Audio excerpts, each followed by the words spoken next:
Aconteceu hoje de manhã, doutor. Eu acordei, fui fazer xixi e quando eu vi, tava lá, tinha sangue na calcinha. Ela levantou desesperada, acordou a família toda. Eu tô muito preocupada. Na verdade, eu tô morrendo de medo porque a nossa prima Marisa perdeu um filho de 4 meses desse jeito assim também. Não, você é forte. Não vai acontecer nada com meu sobrinho ou sobrinha. Ele vai ser abençoado por Deus, não é, doutora?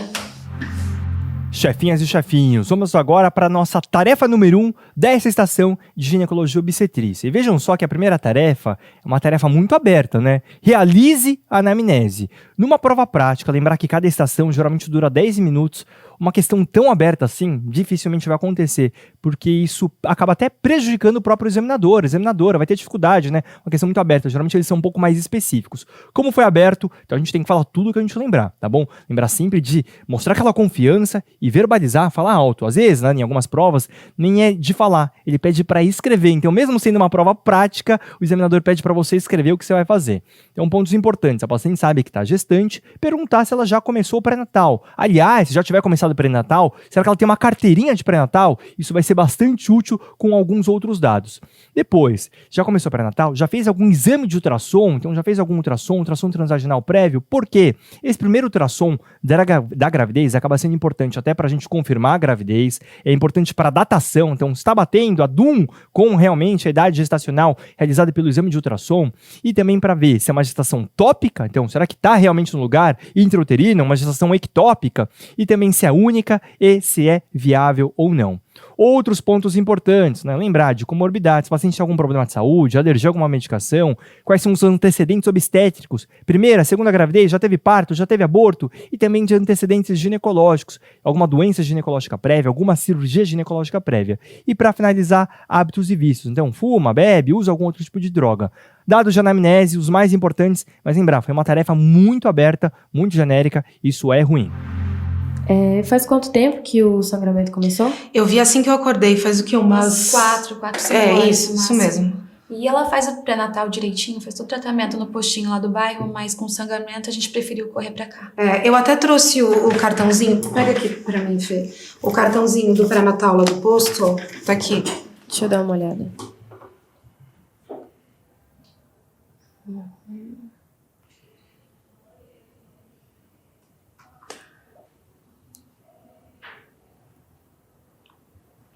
Ok. Além disso, você teve outros sintomas durante a noite? Febre, algo assim? Nada, não tive nada. Tá. Desculpa a pergunta, mas a senhora fumou ou bebeu, fez uso de alguma coisa durante esses dias? Não, nunca. Eu jamais faria alguma coisa contra o meu bebê. Doutora, nós que precisamos de respostas agora. E só porque o chato aqui reclamou que a tarefa número 1 era muito genérica, muito aberta, olha a tarefa número 2. Realize o exame físico direcionado. Ótimo, gostei dessa. Mas vejam o checklist. O checklist aqui tá bizarro. Desculpa, tá bizarro. Porque apesar dele pedir direcionado, cobrou muitas outras coisas. Mas o que é importante a gente lembrar, né? A gente vai pensar em exame físico. O paciente teve sangramento. Por mais que seja uma questão de obstetrícia, sangramento, né? Será que é um sangramento importante? A ponto até de levar um quadro de choque hemorrágico. Então, além do estado geral, não pode faltar o quê? Os sinais vitais. Pelo menos aí, frequência cardíaca e pressão arterial. É choque ou não é? Então, isso é muito importante, não tá nem no checklist. Mas vejam o que ele cobrou a mais, né? Parte cardiopulmonar. Então, a gente pode até fazer uma ausculta, isso não tem problema nenhum, mas se é direcionado, eu tenho que ver o quê? Bom, uma gestação, vou tentar palpar o abdômen, será que tem dor a palpação? Será que eu consigo perceber, por exemplo, alguma massa uterina, né? Já consigo ver a altura uterina ou não? Cardiopulmonar, como falei, não seria o mais específico aqui, lembrando que é um exame direcionado à queixa da paciente, de uma paciente gestante, com sangramento, e o que não pode faltar, a parte ginecológica. Aqui, ficou bem assim, simples, né? Toque ginecológico, mas idealmente, o que deveríamos fazer? Bom, a inspeção da parte externa da vulva, o exame especular, avaliar se realmente tem algum sangramento, sangue coletado, se tem coágulo, sangramento ativo do orifício interno do colo do orifício externo do colo do útero e até visualizar se tem alguma lesão, tanto de parede vaginal como também do colo uterino. Então, talvez se a gente pensar em exame direcionado, além dos sinais vitais, esse aqui junto com o exame abdominal seria o mais importante, a parte ginecológica pélvica. E aqui ele ainda colocou o quê? Extremidades. Então, assim, né? Apesar dele pedir um exame direcionado, o checklist não foi muito condizente com o que ele perguntou.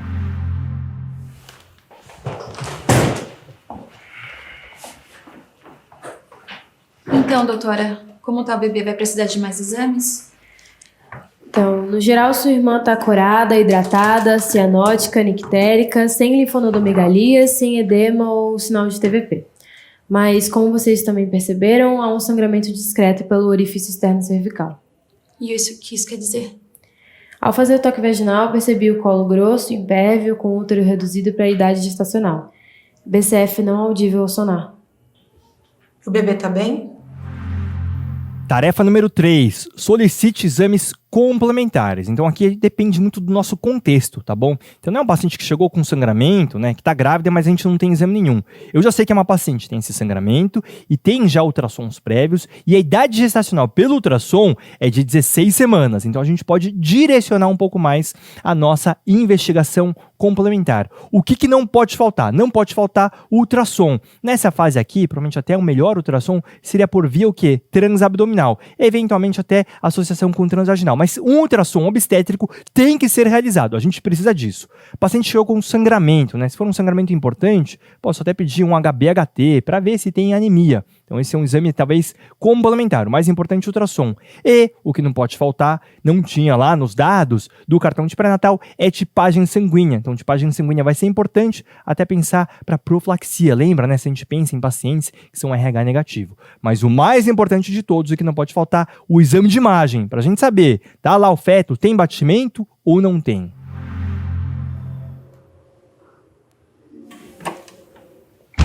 Oi, doutora. A gente voltou com os exames que a senhora pediu. Vou dar uma olhada.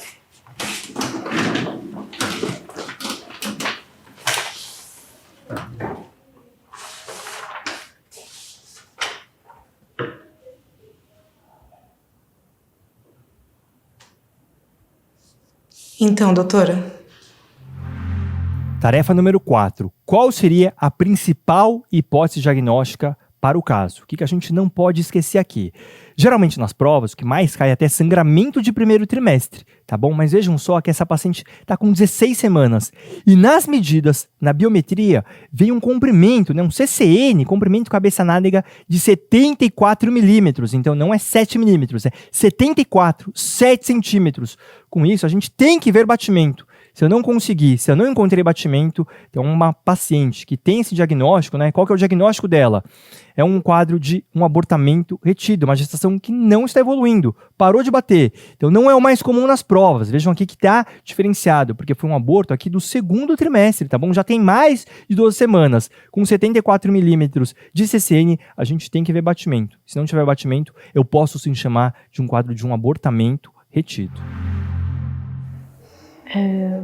Francis, você vai precisar ser forte nesse momento. Vai precisar de todo o apoio possível, tá? Meu Deus do céu. Infelizmente, você sofreu um aborto e ele encontra-se retido neste momento. Quinta e última tarefa. O examinador perguntou: qual seria a melhor conduta nesse momento? E aqui, apesar de esse ser o checklist, vai uma ressalva, né? A melhor conduta vai depender mais do que a paciente quer. O que a banca colocou como resposta correta? Realizar misoprostol, e aí teria o quê? A eliminação fetal e depois a curetagem uterina. Lembrar que com mais de 12 semanas eu não posso fazer a curetagem de cara. Lembrar, tem um feto de 7 centímetros que já tem espícula óssea. Se eu fizer a curetagem logo de cara, eu posso até perfurar o útero. Mas por que eu falei que tem essa ressalva? Se a paciente quiser tentar uma conduta expectante, isso também varia de serviço para serviço, quanto tempo a gente pode esperar, a gente poderia sim esperar a eliminação fetal para depois prosseguir com a curetagem. Então não precisaria fazer o misoprostol de cara agora no pronto atendimento ou durante a internação. Porque essa eliminação espontânea, né, a gente pode até deixar desde que a paciente se sinta confortável e seja orientada. Um outro ponto de atenção. Nessa segunda metade aqui, depois de 12 semanas, o feto já é grande, mas a placenta ainda não tem um ponto de clivagem tão bom com o útero. Então, muitas vezes, a gente realmente precisa fazer a curetagem, mesmo que tenha eliminação fetal de forma espontânea. Esse foi um quadro, né, que é bastante comum no dia a dia do obstetra. Por mais que seja comum, lembrar sempre desse atendimento, né, com empatia, com um acolhimento. Tá? Esse é um ponto importante que muitas vezes as provas não conseguem julgar. A prova vai julgar muito mais a parte técnica, o passo a passo do que fazer. Então lembrar sempre, sangramentos de primeira metade, não confundo com segunda metade. Primeira metade, o mais comum até quando parece abortamento, aqueles abortamentos de primeiro trimestre. Aqui foi um caso de exceção. Depois de 12 semanas, então a nossa conduta acaba mudando um pouco. Eu sei que é difícil, mas é necessário ser forte. Antes de te deixar ir para casa, vamos precisar realizar a misoprostol, seguido de curetagem por se tratar de idade gestacional maior que 12 semanas, pois manter o corpo do feto dentro de você pode se tornar um risco à sua saúde, tá?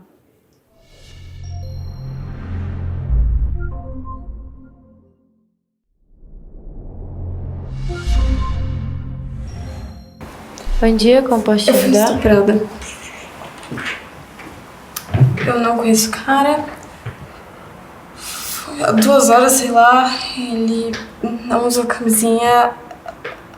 Ele foi atrás também. Tem como a gente fazer isso mais rápido? Eu só quero ir pra casa. Tudo bem. Eu vou precisar fazer algumas perguntas pra você. Nada que vai te constranger ou algo semelhante, apenas pra gente entender os melhores procedimentos pra se tomar agora. Tudo bem? Seu nome? Carla. Ok, Carla, eu me chamo Carol. Fico feliz que você tenha buscado ajuda nas primeiras horas. Isso faz toda a diferença, tá? Você conhece seu status vacinal? Tudo bem. E seus ciclos menstruais? Na verdade, eu me organizo por esse aplicativo aqui. Você quer ver? Obrigada.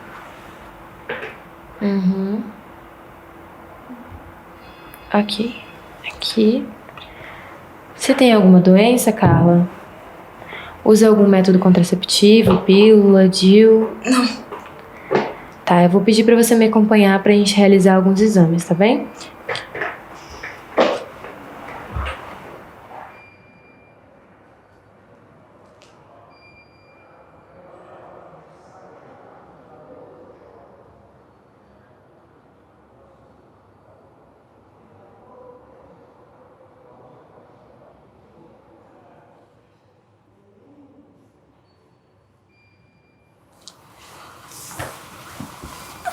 Rápido, doutor, eu só quero me sentir limpa.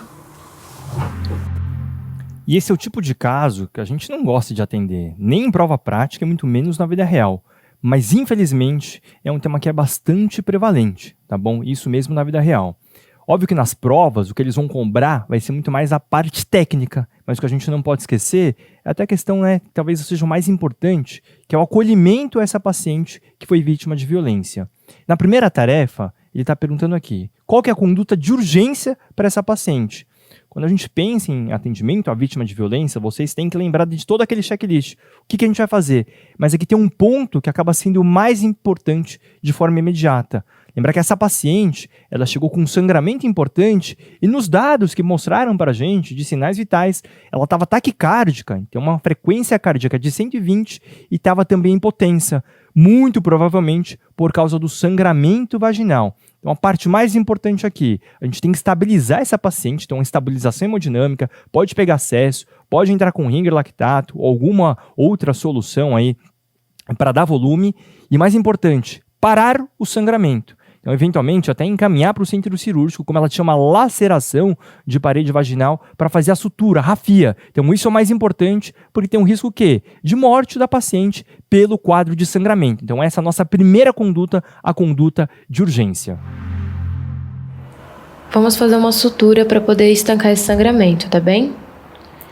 Vou passar um soro também, ok? Tá. Vocês vão precisar que eu faça um boletim de ocorrência?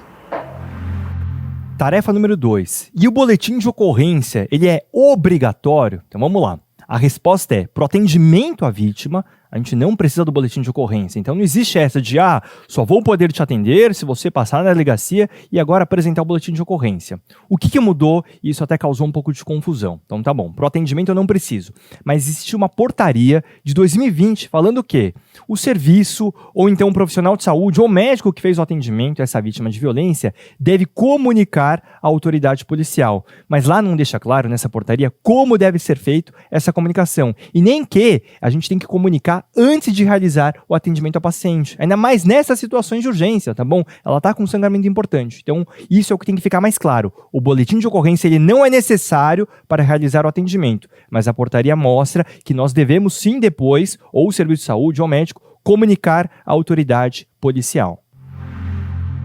Pra gente aqui do posto não é necessário, é um direito seu, mas não muda em nada pro nosso atendimento, ok? Tá. Você me acompanha pra gente fazer o procedimento de sutura? Ok, vamos lá. E a notificação compulsória? Bom, o nome já diz, é compulsória, né? A gente faz ou não faz? Se é compulsória, a gente tem que fazer. Aqui o examinador até foi bonzinho, ele podia ter perguntado, alguém mais tem que ser notificado? Existe alguma outra notificação para ser feita? Então aqui até ficou fácil, notificação compulsória. Se é compulsória, eu preciso fazer. Que notificação que é essa? Então, essa notificação é pelo SINAM, Sistema de Informação de Agravo de Notificação. Então existe uma ficha sobre violência doméstica, violência sexual, que a gente tem que preencher, idealmente, nas primeiras 24 horas, tá bom? Depois do atendimento à vítima nas primeiras 24 horas. Qual que é o objetivo? É uma quebra de sigilo? Não, o objetivo aqui é até para a questão de dados epidemiológicos, mas também para facilitar e agilizar o atendimento à nossa vítima de violência. Então, essa ficha, SINAM, notificação compulsória à vítima de violência, ela tem que ser feita, é compulsória. Carla, estamos aqui pra você, ok? Vamos fazer um acompanhamento psicossocial também pra te apoiar da melhor maneira possível. Eu corro risco de engravidar, doutora? Eu não quero. Sobre a contracepção de emergência, vale até lembrar que ela não é obrigatória, né? Depende se a paciente quer ou não, né? Então, a paciente, às vezes, por questões pessoais, questões religiosas, pode não querer, mas a gente pode orientar que ela tem esse direito. E como pode ser feita a contracepção de emergência? Então, existem vários métodos. Tem método de USP, que usa pílula combinada. Posso até colocar o DIU, mas vejam só, né? DIU numa situação de violência. O mais utilizado, o que é mais cobrado nas provas, é essa pílula, levonorgestrel. Levonorgestrel é uma progesterona. Qual que é a dose? 1,5 mg via oral, dose única, ou então dividida em 2 tomadas com intervalo de 12 horas. E até quando a gente pode utilizar? Até 5 dias, mas idealmente nos primeiros 3 dias, então nas primeiras 72 horas. Lembrar que vai ser mais eficaz quanto mais precoce. O que a prova pode perguntar ainda, né? Como já caiu algumas vezes. Mas como é que funciona esse método, né? O que ele vai fazer? Bom, se a paciente não ovulou, ele vai ter fins anovulatórios, ele vai espessar o muco cervical, vai alterar a motilidade tubária e vai deixar o endométrio até mais atrófico, vai ficar mais inóspito para essa região, tá bom? Então, assim que funciona a pílula de emergência, o método mais utilizado, como falei, é essa progesterona levonorgestrel. Como você disse que não quer engravidar, eu vou te dar um contraceptivo de emergência, ok? O ideal é que você tome o mais breve possível. Você pode tomar em dose única ou dividir em 2 a cada 12 horas, tá bom? Tô me sentindo muito suja, doutora. Me ajuda. E aqui está um exemplo de uma tarefa que foi bem específica. Olha o que o examinador perguntou. Descreva as profilaxias que devem ser iniciadas. Então, a gente tem que lembrar do quê? Das profilaxias virais e também das não virais. Vamos lá. Primeira coisa é lembrar profilaxia para HIV. Depois, vamos lembrar das não virais. Começando pela penicilina benzatina. Penicilina benzatina para lembrar da sífilis primária. Ceftriaxone para lembrar do gonococo. Azitromicina de clamídia e metronidazol da tricomoníase. Tem um asterisco aqui em metronidazol. Por quê? Metronidazol é uma medicação que pode dar uma série de efeitos colaterais, como náuseas e vômitos. Lembra que a paciente já vai fazer a profilaxia para HIV e também vai usar o levonorgestrel. Tudo isso pode dar muito enjoo. Então, dessa aqui é o que a gente vai postergar para não dar efeito colateral, vomitar e aí prejudicar as outras profilaxias. Nessa segunda página, tem outras que são importantes que a gente tem que lembrar. Essa que vocês também sempre lembram, né? profilaxia para hepatite B se a paciente não foi corretamente vacinada. Lembrar da vacinação e também da imunoglobulina. Lembrar que tem que ser aplicado o quê? Em músculos distintos. Outra coisa que vocês sempre esquecem é em relação à vacinação para tétano. Quando que a gente tem que lembrar? Principalmente quando tem cortes, né, ferimentos, principalmente o quê? Ferimentos profundos, como foi o caso da nossa paciente. Então, nessas situações, a gente tem que lembrar se a paciente foi vacinada ou não. Então, a gente pode fazer a aplicação da vacina e nesses ferimentos profundos, se tiver sujidade, a gente pode também lembrar do soro antitetânico. Então, esse aqui é até aquele pontinho a mais que a maior parte dos candidatos, a maior parte das candidatas vai acabar esquecendo. Vou te passar alguns remédios para prevenção de infecções, inclusive HIV. Pode ter alguns efeitos colaterais, mas é pro seu bem, tá bom? E se tudo der errado, doutora? Se engravidar?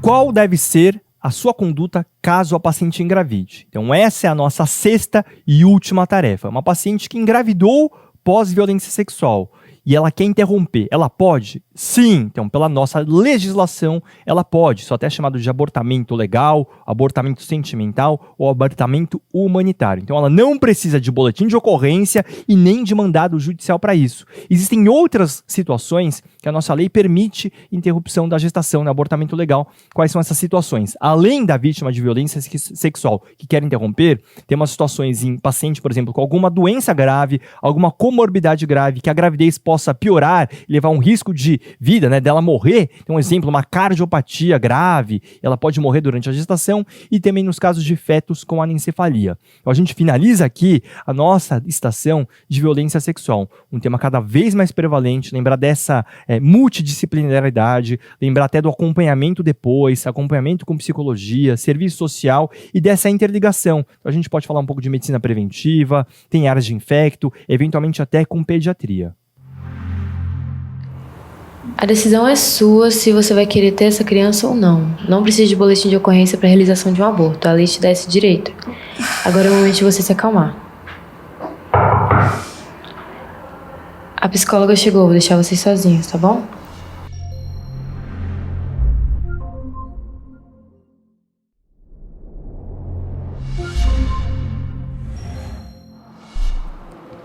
Gestante de 37 anos de idade, hipertensa em uso de metildopa, 4 gesta, 2 partos normais, 1 parto cesárea, na 36ª semana da gestação.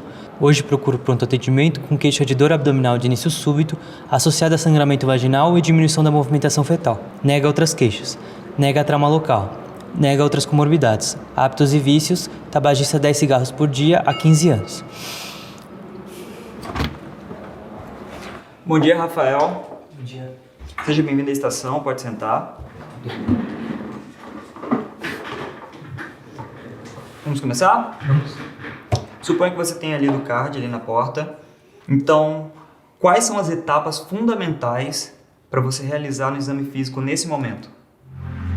Chefinhos, é importante lembrar que na obstetrícia existe o binômio materno-fetal, ou seja, como obstetras não esperamos nada menos do que 200%. 100% da mãe e 100% do bebê como desfecho final. Então toda a nossa anamnese, exame física, tem que sempre ser pautada lembrando tanto da mãe como também do bebê. Começando aqui no exame físico, avaliar o estado geral da nossa paciente. A gente até pode fazer uma ausculta cardiopulmonar, mas é muito importante assinalar os sinais vitais, frequência cardíaca e pressão arterial no mínimo, se tiver também possível, saturação e também temperatura. E agora focando na parte obstétrica, exame abdominal. O que a gente tem que fazer? Vamos pensar, a gente vai palpar o quê? O útero. Então a gente pode começar vendo o tônus uterino. Será que o tônus está mais forte, né? Um tônus uterino aumentado? E a altura uterina? Além ainda da parte do tônus, é importante a gente avaliar se ela está tendo contração. Então avaliar a dinâmica uterina. E o bebê, ele está mexendo? Então tem alguma movimentação fetal? E um outro ponto importante, a ausculta de batimento cardíaco fetal, que pode ser realizado tanto com sonar como também com o pinar. E lá embaixo, terminando o exame ginecológico, a gente vai para o exame especular, vai fornecer dados importantes para saber se a paciente está tendo realmente um sangramento vaginal, como é que é o sangue, é um sangramento ativo, sangue vivo, coágulo ou até perda de líquido. E depois o toque vaginal. Então lembra o toque vaginal? A gente vai avaliar a posição do colo do útero, se tem esvaecimento, se tem dilatação que vocês sempre lembram, mas tem outras coisas depois, consistência e também a altura da apresentação. Lembrar, se tiver dilatação, idealmente complementar ainda no exame físico com a amnioscopia. O que era a amnioscopia? Vou usar o amnioscópio, vou colocar o amnioscópio lá no colo dilatado e transiluminar. Para avaliar o quê? O líquido amniótico. Então ver se o líquido é claro, se pode ter, por exemplo, grumos e até sangramento, que é uma suspeita importante para o nosso caso. Bom, inicialmente eu vou avaliar os sinais vitais da paciente para avaliar sua estabilidade hemodinâmica. Em seguida eu vou realizar a palpação uterina, fazer a medida da altura uterina, a presença de movimentação fetal, a dinâmica uterina, o tônus uterino e também avaliar os batimentos cardiofetais com o auxílio de um sonar. Ok. Vou fazer também um exame especular e um toque vaginal. Ok. Mais alguma coisa? Se houver dilatação nesse toque, vou realizar também uma amnioscopia. Ok, então aqui estão os seus exames. Faces de dor, pressão arterial 140 por 90 milímetros de mercúrio, frequência cardíaca 88 batimentos por minuto, frequência respiratória 22 incursões por minuto, abdômen com aumento do tônus uterino, dinâmica uterina presente, 4 contrações irregulares em 10 minutos, batimentos cardiofetais 110 batimentos por minuto, altura uterina 36 centímetros, exame especular, pequena quantidade de sangue coletado em fundo vaginal, toque vaginal, colo grosso, posterior, 3 centímetros de dilatação, bolsa íntegra e tensa, cefálico, amnioscopia, presença de hemoâmnio. Certo. Eu gostaria também de uma cardiotocografia. Você disse uma cardiotocografia? Sim, uma cardiotocografia.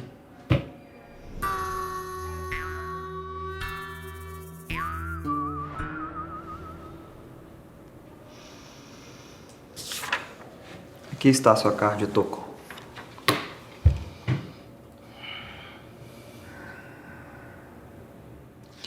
Qual é o diagnóstico dessa cardiotocografia? Eu sei que sempre que vem um exame de imagem para vocês, o coração já bate mais acelerado. Mas calma, respira fundo. Não pode se confundir. Já teve amigo meu que confundiu isso com um eletrocardiograma. Não, tá errado. É uma cardiotocografia. O que a gente vai avaliar? Batimento cardíaco fetal aqui em cima e tônus uterino aqui embaixo. Batimento cardíaco fetal, lembrar, linha de base normal, entre 110 e 160. Olha onde está a linha de base, mais ou menos 80, 90. Então ela tem um quadro de bradicardia fetal. Isso é muito ruim. Além disso, a variabilidade que tem que existir, tem que ter a variabilidade, ela está bastante comprimida. O tônus, a gente não consegue avaliar contrações. Talvez o tônus até esteja um pouquinho mais aumentado, mas é difícil de avaliar só com essa parte do exame. Mas em linhas gerais, bradicardia fetal, isso é bom? Não, isso é péssimo. Qual que é o diagnóstico dessa cardiotocografia? Se a gente quiser ser já mais direto, é um quadro de sofrimento fetal, um sofrimento fetal agudo. Classificando, seria uma cardiotocografia categoria 3, um padrão terminal. Isso é muito ruim. Presta atenção, tem que saber classificar a cardiotocografia. Categoria 3, padrão terminal, indica sofrimento fetal. Tá. E qual é o diagnóstico mais provável dessa paciente? Com base nos achados de história, anamnese, exame físico e depois com essa cardiotoco, a gente não tem dúvida, é um quadro clássico de DPP, descolamento prematuro de placenta, ou seja, a placenta está descolando e tentando sair antes da saída do bebê, porque o normal o que é? É nascer o bebê e só depois descolar a placenta. Aqui está acontecendo o contrário. Então se a placenta começa a descolar antes da hora, lembra que a placenta ela faz o meio de campo entre a mãe e o bebê. Se ela está descolando antes da hora, o bebê vai sofrer, vai perder nutrientes e oxigênio. Eles não vão conseguir ser levados para o nosso feto. Descolamento prematuro de placenta. Qual a conduta? DPP, descolamento prematuro de placenta, é uma emergência obstétrica. A gente não pode titubear. Fez o diagnóstico, a gente tem que encaminhar para a sala. É um feto vivo, então é uma cesárea de urgência. Essa paciente tem que ser encaminhada agora para o centro obstétrico. Lógico, a gente pode tentar fazer algumas medidas para tentar ajudar essa paciente, desde que não atrase a conduta que é a cesárea. Então, o que pode ser feito? A gente pode até realizar a amniotomia. Então, a latinha de dilatação, eu posso romper a bolsa. Qual que é o intuito aqui? Diminuir a progressão do descolamento da placenta. Então, essa é uma atitude que pode ser feita desde que não atrase a cesárea. Além disso, a paciente vai continuar sendo monitorizada, a gente vai pegar acesso, vai estabilizar a paciente e até colher alguns exames laboratoriais. Mas a conduta imediata é cesárea de urgência. Não pode ter dúvida, é um quadro de DPP, um quadro clássico.